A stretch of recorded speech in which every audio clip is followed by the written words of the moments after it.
Malakas na ang ulan kaya gagawa tayo ng ice caramel macchiato. Thank you po sa pagpapadala ng another free fresh milk. So guys, naririnig nyo naman kung gaano kalakas yung ulan sa background ko. At pag ganitong malakas ang ulan, walang masyadong customer. Dito kasi sa lugar namin, pag ganitong kalakasan yung ulan, makikita mo na baha agad siya. Pag ganitong tag-ulan din, masarap magkape tapos lumalala ka sa labas habang nakatingin sa mga bata naglalaro.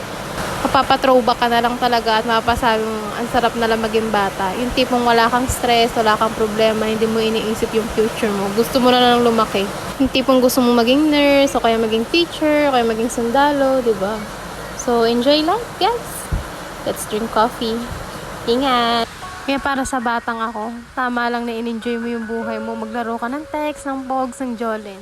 Kapag tagu-taguan ka, at matulog ka tuwing tanghali. Dahil paglaki mo, iintindihin mo na lahat ng bills, lahat ng stress, at paano ka magiging much better.